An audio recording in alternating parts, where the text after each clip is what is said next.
Hi everyone.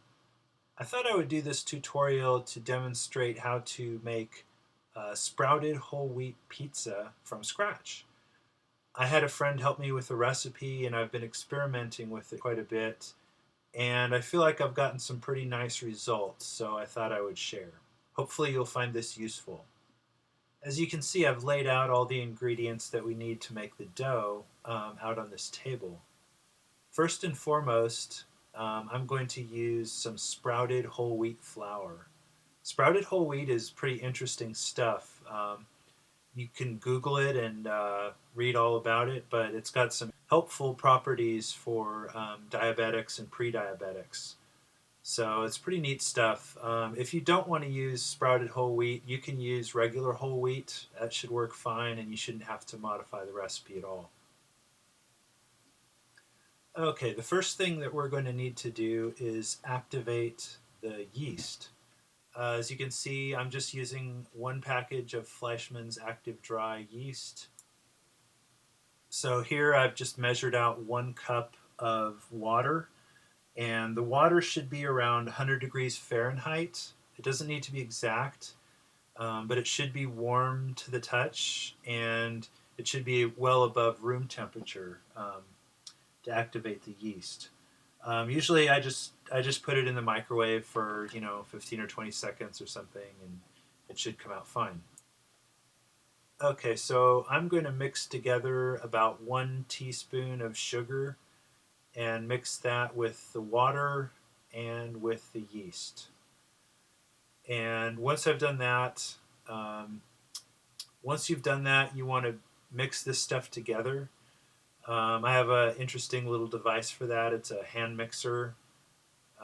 So after it's beaten up, and you can see it's looking nice and frothy, um, what I'm going to do is cover it, and I'm going to leave it out for about 30 minutes, and then come back and take a look at it. I'll see you then. Okay, so I am back, and as you can see, it's frothed up quite a bit more.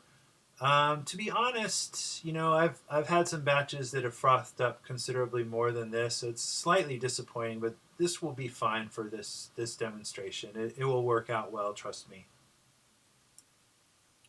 Okay, so continuing on with the recipe, I'm going to add 2.5 cups of the flour, and then I'm going to add 1 teaspoon of salt. And finally, I'm going to add 2 tablespoons of olive oil. And I'm just going to quickly kind of mix that together. And then I'm going to mix in the water and yeast that we prepared earlier. And then finally, I'm just going to mix it up just to sort of soak up all the liquid. And then finally, I'm going to utilize another piece of technology. I'm going to transfer this to my bread maker and let it do the kneading and letting it rise and all that. You can, of course, do this yourself if you'd like to, knead the dough yourself and then let it rise and all that. That's great. Personally, I like being kind of lazy when I'm doing this, so I'm just going to pop it in the bread maker here and set it to the dough cycle, and it'll do its thing for a while, and a couple hours later it'll be ready for next step. So I will see you then.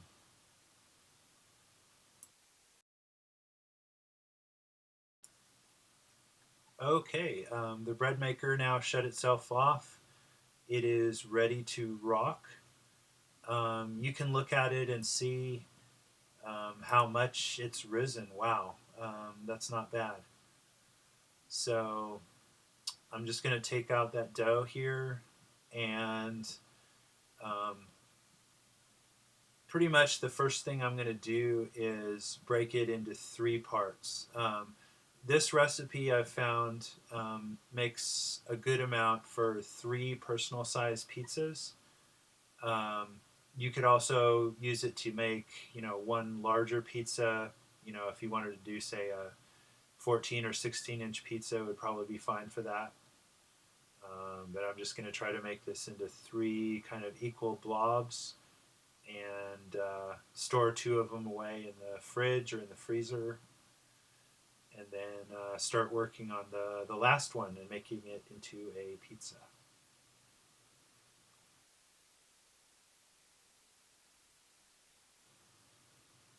All right, so now it's time to roll out this dough.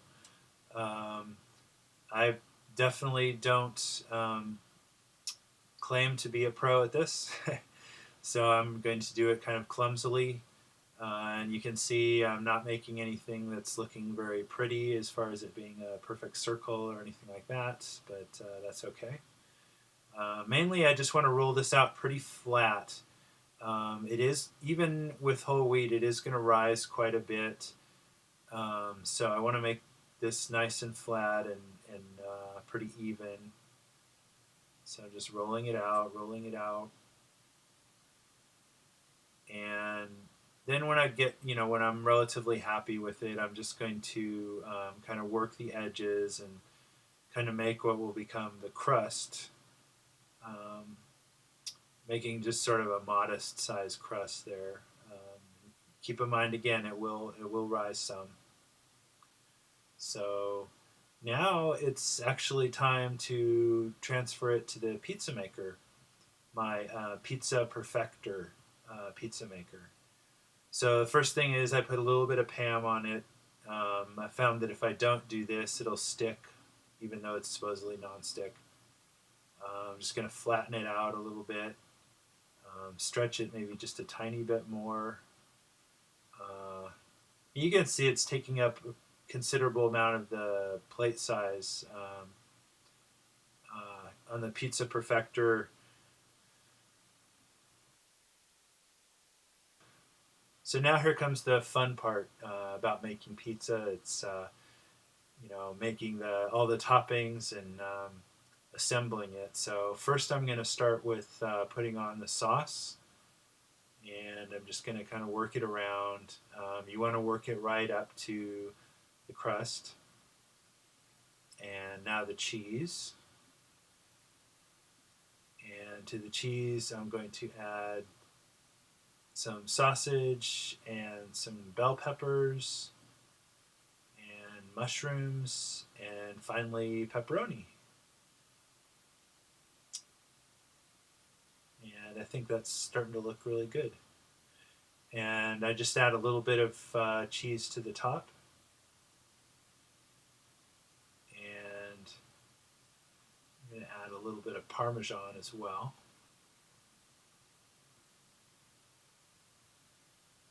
And now it's time to just let the Pizza Perfector do its thing. I have a technique that I'm going to share with you. The first thing that I do is I turn the knob so that only the lower plate is going to be heating. Basically, I'm doing this because I want the crust to come out just a little bit crispy. Just have a little bit of crispiness to it and kind of scorch the bottom a little bit of the crust. This is going to make it similar to what you'd find at a pizzeria. So I just set that. I set it to 9 minutes, and I let it do its thing. Okay, we're back. It has been cooking for 9 minutes on that bottom plate, and now it's time to cook the whole pizza, including the toppings. So I'm going to set it over to the setting so that both plates are going to heat, and I'm going to set it to about 7 minutes, and then just turn it on and let it rip. It's now done, and it is looking really, really good.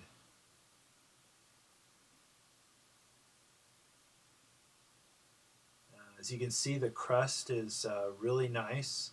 It's got some crispiness to it, um, and it's hard to see, but the bottom is just a little bit scorched.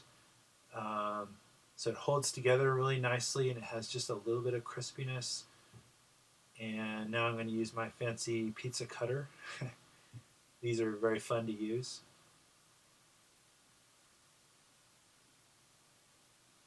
Just adds a little bit of flair to it.